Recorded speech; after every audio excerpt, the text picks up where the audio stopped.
Okay, let's try this again. This is Matt with MTG Ownage. We're going to be showcasing a commander deck today, or showing you one of mine. This is one that's just been really fun to play, to my surprise. Just something I kind of brewed up out of the blue one day when I was bored and wanted a new commander deck. So we have Wyll, Blade of Frontiers. He does some dice rolling stuff. He's a 2-mana human warlock. He starts out as a 1/1. If you would roll one or more dice, you roll an extra and ignore the lowest. So he gives you advantage on all your dice rolling, which is very cool.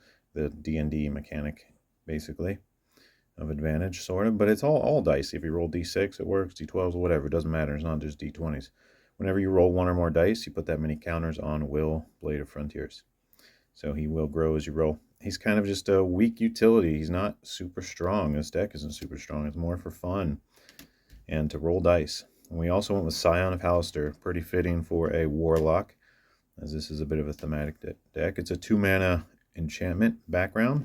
I guess I didn't mention that about Wyll. He does have background. He says choose a background.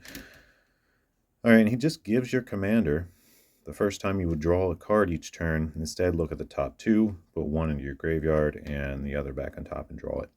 So yeah, your first draw, you just look at the top two, throw one in your yard, keep the other one.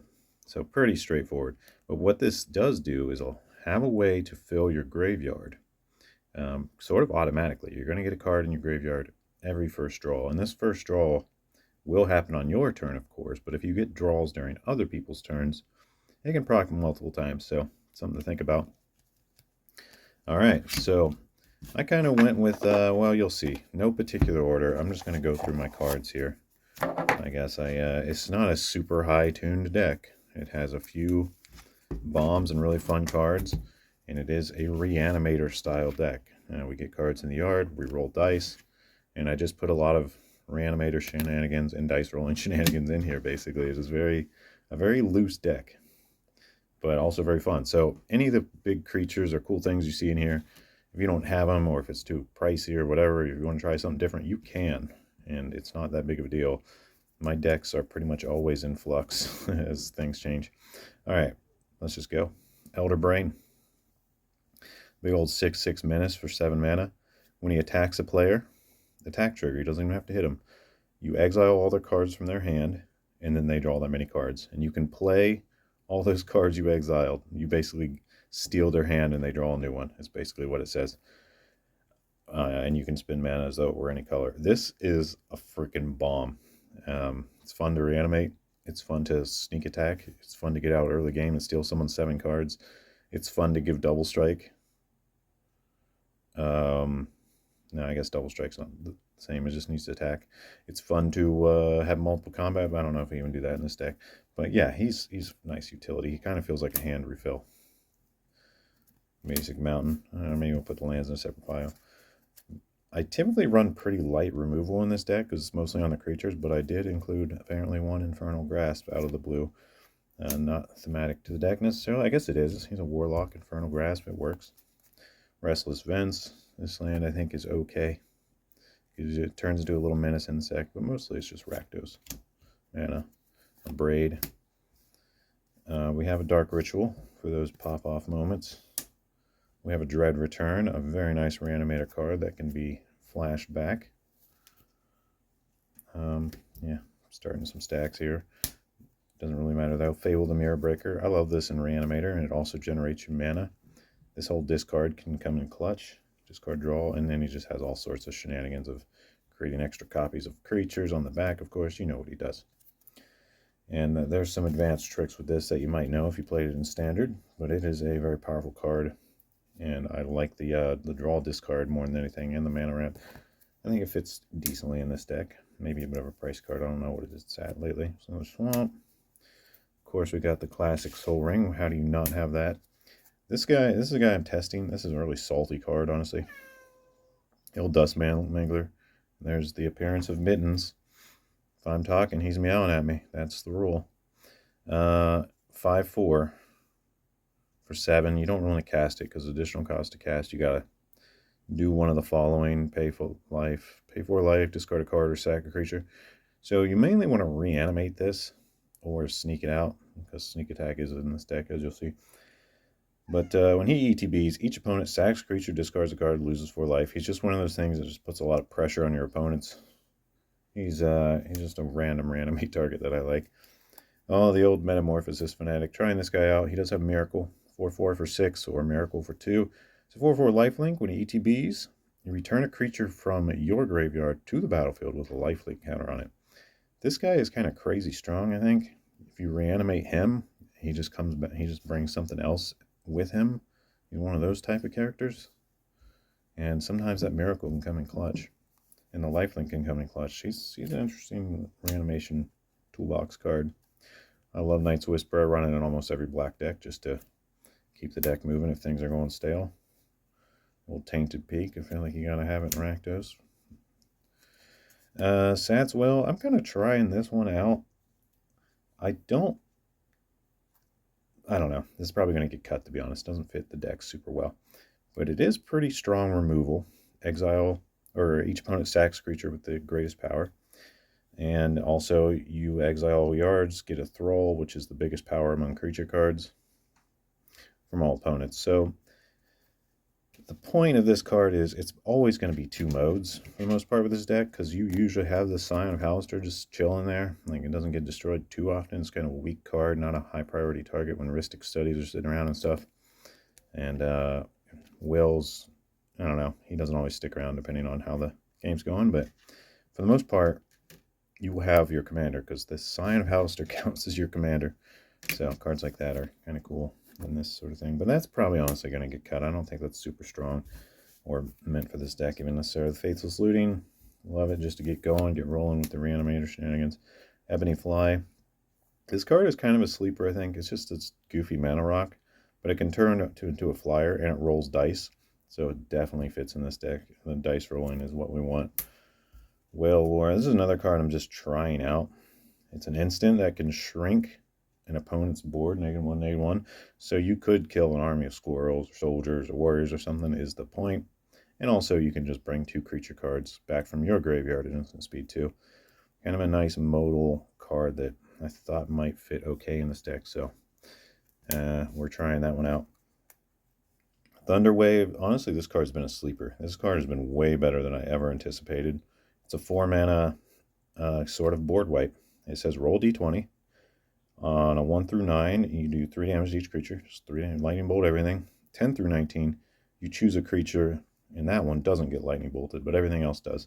So if you've got one thing on the board and you get the 10 to 19, it's perfect. You just choose your creature, hits everybody else's stuff. Or you choose your small thing, you know, that would get killed because you got a lot of big boys in this deck. Or on a nat 20, it just does 6 damage to all your opponent's stuff. And you're going to get advantage on this roll most of the time because you're usually going to have Wyll out. And that's kind of one of the points here. So you often get one of these good modes. And it has been, I just wanted to put as many roll cards in here. And this has been one that's like shined quite a bit in my gameplay, I think. So interesting card there. I don't know where to put it, whatever. Mountain. I do like to run 34 lands usually, and enough card draw. I don't like to peter out not drawing lands or not drawing the other item. 34 I feel like it's a good balance, but I don't know. I will count them at the end. I don't actually know what I have in here. Mizzix's Mastery. This deck has a lot of powerful instants and sorceries too, so I feel like this was pretty good here. As you'll see, you've probably seen quite a few already, but something like this can really pop off.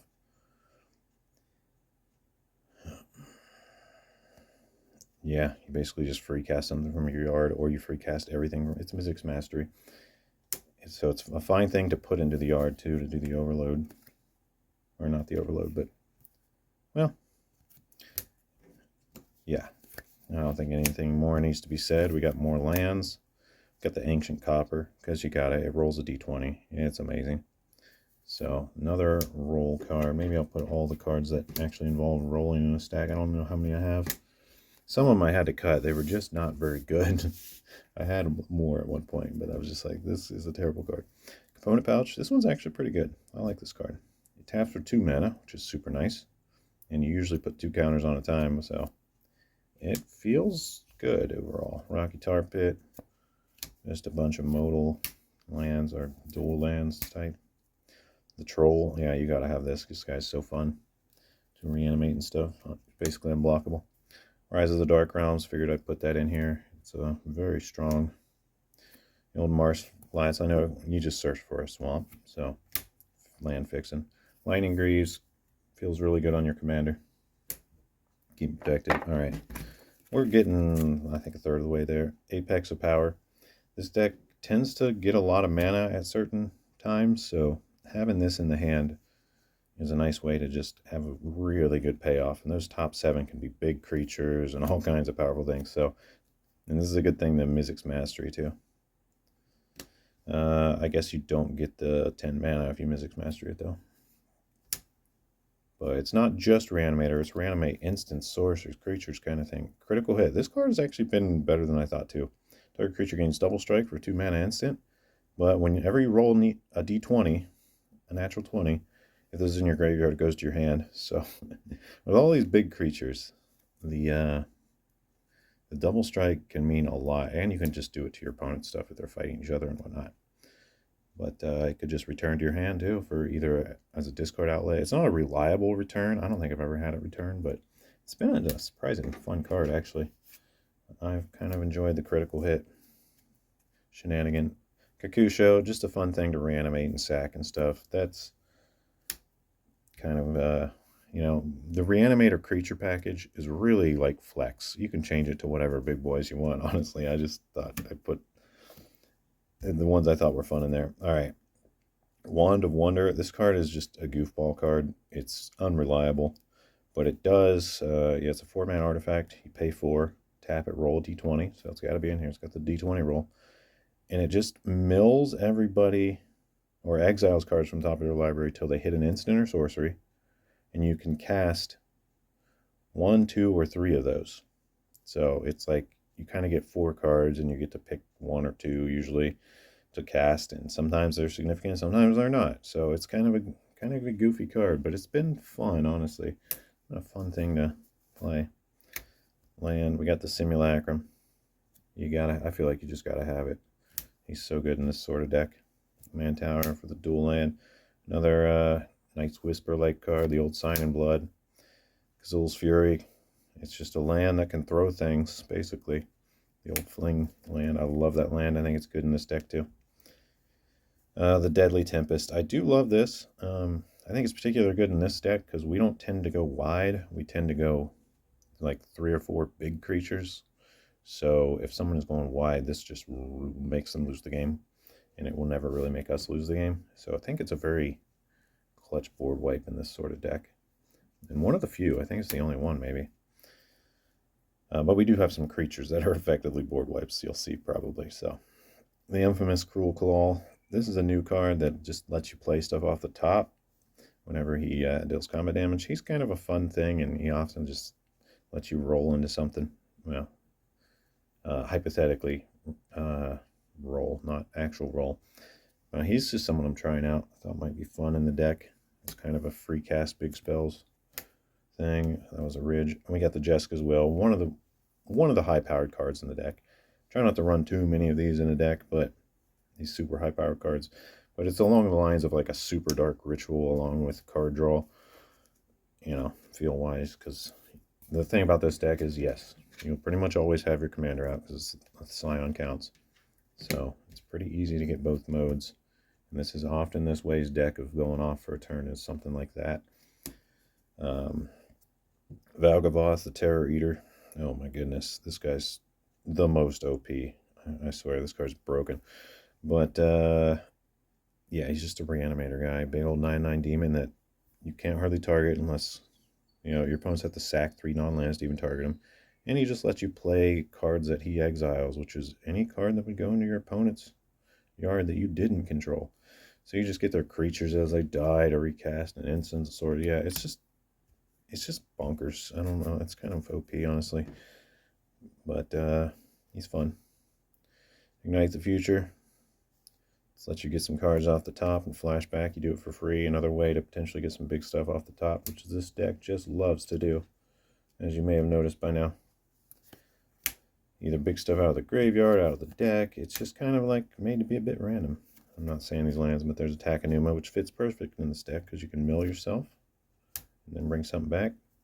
There are old Urza's Saga. Kind of just a side thing in here, I think. It might not actually belong, but it does feel pretty good. Sulphur Springs. Unexpected Windfall. This is a card I've thought about cutting a lot, but I kind of like it. It's nice. It basically only feels like it's 2 mana to do because you get 2 of the mana back. So, kind of goes along with those keep it moving type cards. Keep the deck moving. Alright. Yeah, I guess I'm getting a decent sort here. Grave Endeavor. This card is actually stronger than I thought. I used to think this card was, well. Alright, let's just read it. It's a 7 mana instant, and you roll 2d10 and choose one result. Return a creature card from your graveyard to the battlefield with number 1/1 counters on it equal to the result. Okay, so you get any creature, but it just gets those counters. Then each opponent loses X and you gain X, where X is the other result. So if you get a couple 10s, you'll get a huge creature and drain everyone for 10. But most likely, I don't know. I haven't got to cast this card enough. I guess probably because it's 7 mana, but it in theory seems strong, but it is 7 mana, and it's a roll card, so I think we got to keep it in the deck. When I started reading it, I thought it was something else, which we'll get to, I'm sure. The War in Heaven. Figured I'd try this card out. It's sort of a Reanimator card. It's a 6 mana, draw 3, lose 3, which is terrible. But then it has some follow-up, which is not bad, which is mill 3 cards, and then on the last chapter, you return 8 CMC of creatures from your graveyard to the battlefield and their artifacts. So it does draw you some cards and then mill you and then reanimate stuff back. I kind of put this in over Bolas's Citadel. I don't know, just trying it out. It's felt okay, to be honest. It hasn't felt as bad as I thought it would, but it's not great. It's not great. Phyrexian Dragon Engine, yeah, I have this whole combo set up. And he's fun to unearth if you're just going hellbent. So he's kind of a fun guy. Agadeem the Undercrypt, of course. This is a very strong card in this deck. We got a Deadly Rollick in here. Another very strong card that is generally free to cast. And of course we got the Ancient Brass. Nice dice rolling guy. This is a recent addition. I thought I'd try him out. He seems pretty good though. The Hoarding Ogre. It's just a 3/3. When it attacks, you roll d20, get some treasure. It's worse than like Fable of the Mirror Breaker, kind of directly, but I really need more ways to roll dice in here, and I'm just trying to fit in what I can, honestly, because there are not many good ones. They really are not. Alright, we got a Natali, Primal Storm. He's just fun. Anger. Throw it in your graveyard to give everybody haste. It's nice utility. We got the Portal of Phyrexia. Obviously an OP card. ETB, each opponent sacks 3 creatures, and then at your upkeep you get to bring something in. Call it a Phyrexian. Very strong in this deck. Nice thing to ramp to and set off to secure an early game if people can't get rid of it or deal with it. Mithril Coat. I love this card. I've been playing it since it came out, and I just love getting it on my commander or on some big scary creature. It just feels good, and it helps really secure a game, I think.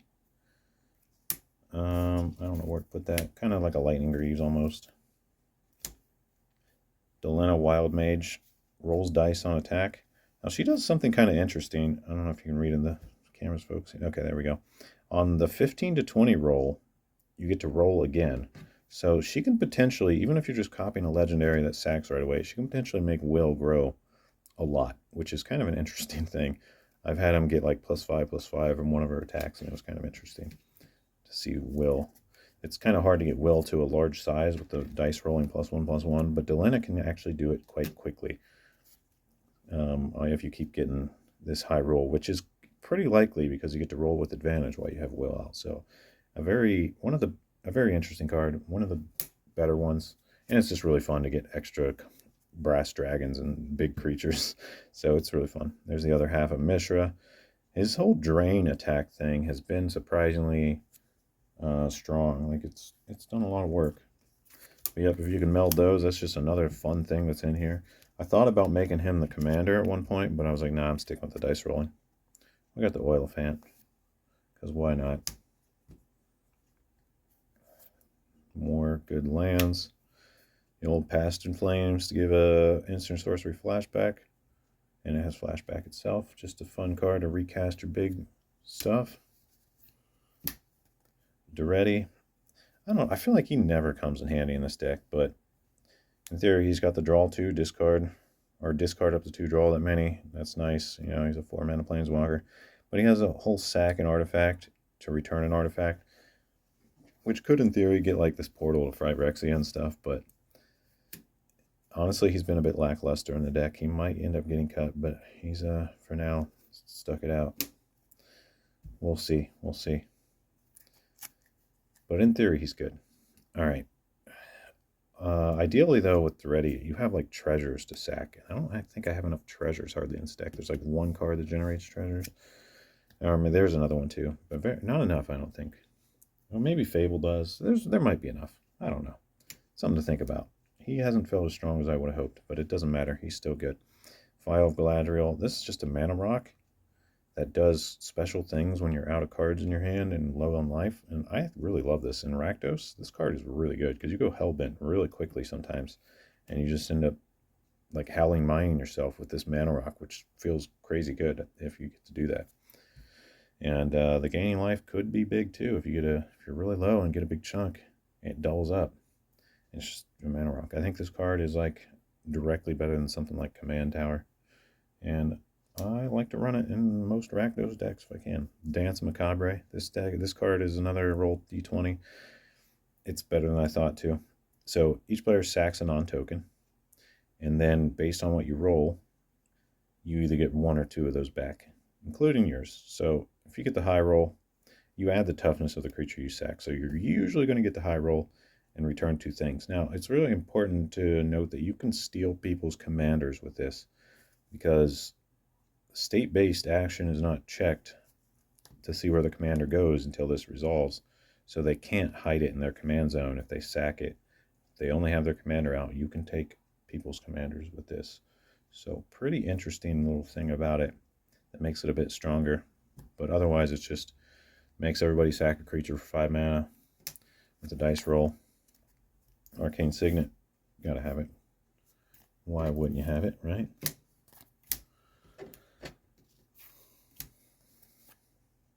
Maybe I'll make a timestamp for the overview. Bladewing, Deathless Tyrant. I think this guy's just really fun. He's just a fun creature. And gets you an army of zombie knights too. 6/6 flying haste guy. Animate Dead. You gotta have Animate Dead in a deck like this. Myriad Landscape, because we're Rakdos and we don't have a whole lot of good options for ramping. Cursed Mirror, a really nice card, especially when you can bring it out as like one of those dragons of any sort almost, but otherwise just a good mana rock. And we got the Sulphur's Mireland, Chaos Channeler. This guy's been, I don't know, I haven't actually got to play him, I don't think, but he's been in the deck for a while. He does a whole roll d20 when he attacks, and you either get the top card or the top 2 cards or the top 3 cards, depending on what you roll. So he could, in theory, be pretty good card advantage, but just a mediocre filler roll card, kind of. Invoke Calamity. This card's OP. 5 mana instant with 4 red pips, but it lets you cast instants and sorceries up to 6 mana value from your graveyard without paying their costs, which does allow you to play sorceries from your yard at instant speed. So this card's, I don't know, just been trying it out. Since we got graveyard shenanigans, I figured we'd jam it in here too. There's the old Sneak Attack, which works beautifully in this sort of deck. Reckless Endeavor. This card is kind of busted. Not gonna lie, this card is kind of busted. All right, so it's 7 mana sorcery, but don't think of it as 7 mana. Think of it as like you gain mana. This is generally a plus mana card if you're rolling with advantage. So usually this is better than free to cast. It's sort of like a ritual. Roll 2d12 or 3d12 if you got Wyll, and choose one result, deals damage equal to that result to each creature. Choose another, you get treasures. So you generally pick the high number as treasures, and the damage is low, but it just depends on the board state. You have to make a judgment call. But yeah, generally board wipes nets you mana is what it feels like, and it's just really strong. And if you've got all really big creatures and you choose a lower number, it's not going to kill all your creatures in this sort of deck usually. So something kind of cool about it. But yeah, this feels like one of the strongest roll casts cards. We got a mountain.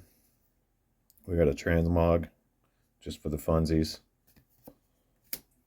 We got a temple malice. We got an entomb, because you gotta. Why would you not have entomb in this deck? Nice setup. Drakaseth. Drakaseth is so fun to attack with. Just lightning bolt, flame rift, whatever. 3 damage to 2 things, 4 damage to another. You can just hit it to everybody's face if you want, or you can blow up problem targets. He feels like a board wipe in an attack. He's strong and fun. We got a Wyll Broker Blood. I love this guy. He's fun to reanimate, and he's just going to get you a gazillion cards and have a way to kill problem targets too. He's very good in 88 flyer. And last but not least, Mana Geyser. So that's it. That's the whole deck. All right, we're going to get to the wrap-up part, or the, I don't know, this will be the, what am I called? The conclusion. Mittens is over in my closet, trampling around, looking for things to play with. All right, lands.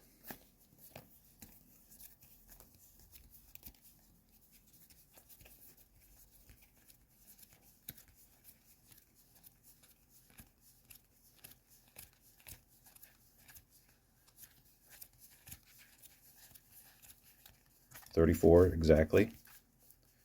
Notably, I feel I should cut this Saga for something else. It just doesn't have enough synergy in this particular deck. Well, we'll see how that goes. 34 lands. A few utility ones. Let me know, too, in the comments. This is a great time. Leave comments. Let me know what you changed. Did I miss any obvious lands I should definitely have, etc.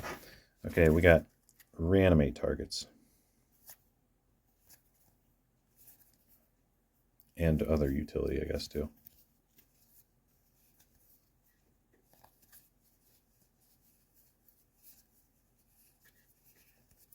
All the big boys. Just some utility things here that I thought were fun and fitting for the deck.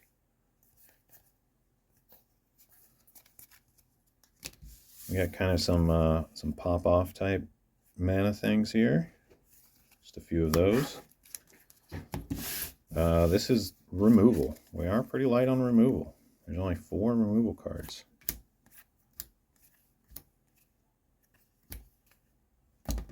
And I'm probably going to cut this Sat's Wyll, honestly, for something else. The only 2 equipment in the deck, some protection there, Lightning Greaves and Mithril Coat.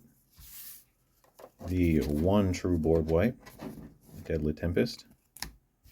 And we've got, these are kind of like the Reanimate, Transmog, flip stuff around type cards here.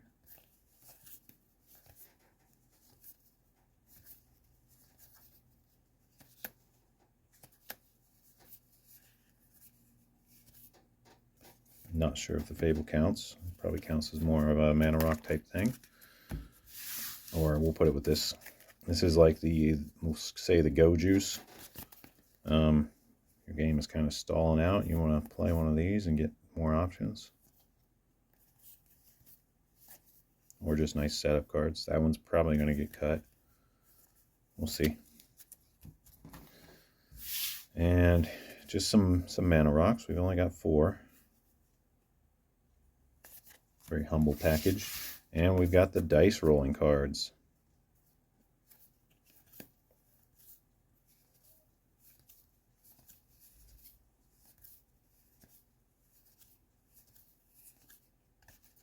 Which I counted 13. I guess there's a Mana Rock in there and another Mana Rock, so we got more Mana Rocks that roll. We got some more removal that rolls and some more reanimate stuff that rolls. You know, I tried to kind of fit it in there. And a combat trick, I guess it's a kind of a board wipe too. But a couple more reanimate targets and the 2 roll dragons, which are nice. So this roll stuff is just kind of a conglomerate of all the other packages, but yeah. And that's Wyll and Scion. That's my Wyll and Scion deck. This deck's been really fun. Let me know what you would change.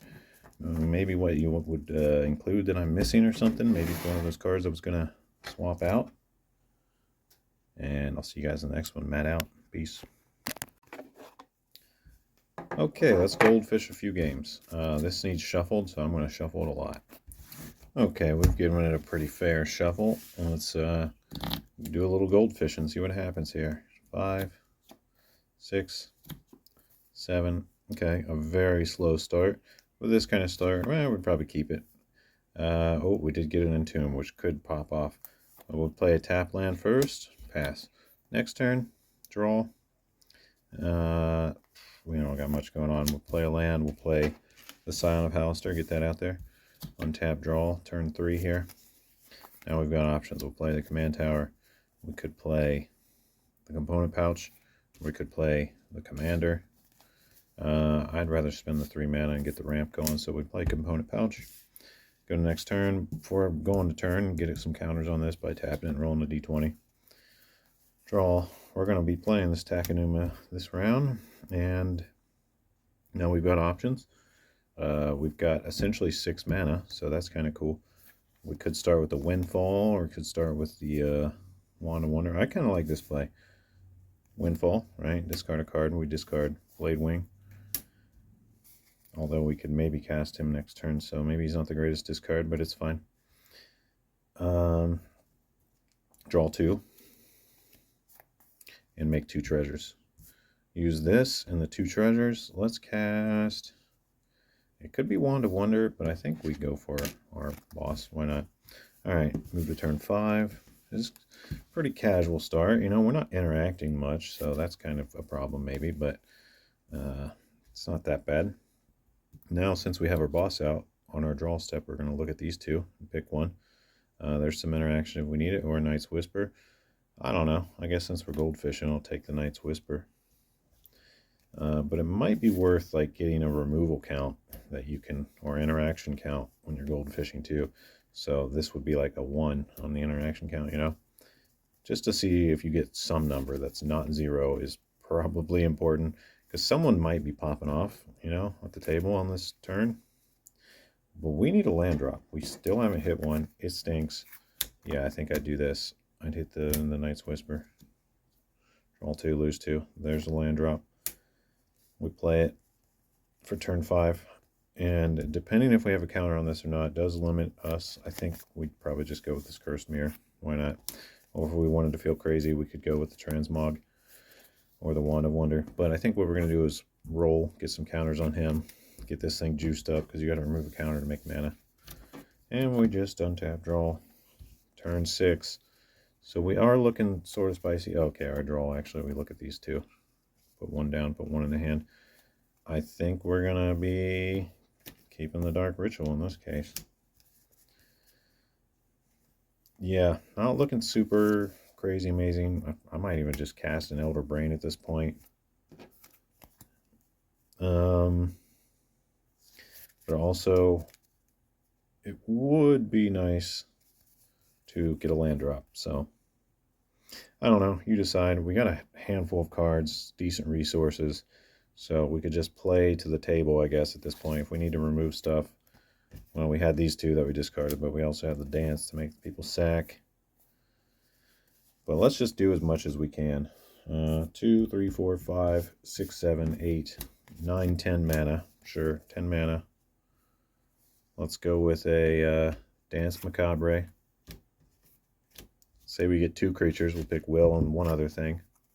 We still got mana. I will transmog the other thing, and we'll get a card. We get a Metamorphosis Fanatic, and with that we will reanimate Blade Wing the Risen. So that worked out pretty well, taking a little gamble there. We still have 1 mana floating. I guess we could use that actually with this guy's, well, do we get the no? No, that goes on the stack and has to pick a target right away, so we couldn't entomb in response to that, I don't think, and get the new target. Because he just enters right away as soon as that resolves. Well, there we go. A nice attack can be made here. We can swing for 6. It doesn't generate any tokens, but we might as well entomb with that last mana anyway, right? And get something amazing in the yard. We could even get something that we could flash back. But this is generally how the deck plays. It's pretty chill. Or we could just get something for Blade Wing to actually make a guy when he swings. That would be fine enough value, I guess. Let's say Villas, Broker, Blood. Why not? We need card draw. Then swing, make a 2/2. Right? Very good. So yeah, this is kind of how this deck wins, is you beef up and get some boys while wiping your opponent's stuff.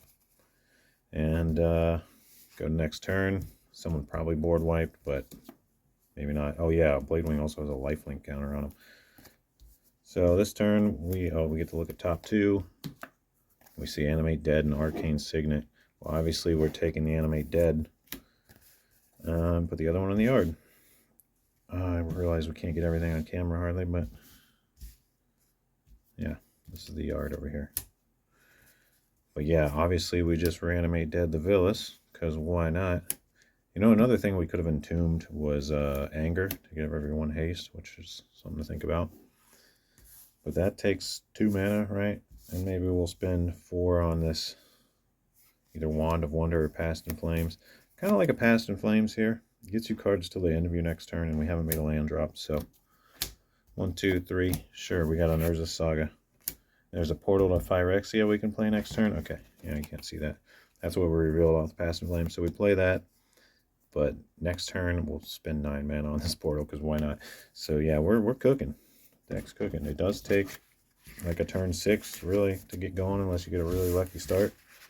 But it is a very fun. And if people wipe your board, you got reanimation shenanigans. Yeah, am I saying that right? Whatever, you get it. It's a very fun deck. We could have went for the Wand of Wonder activation. Sometimes, some games, if I get that Wand of Wonder, I just jam it and I set aside 4 mana for it every turn and just activate it no matter what, just for the fun of it. But if you're trying to be more competitive, it might not be optimal. Alright, but yeah, that's the deck.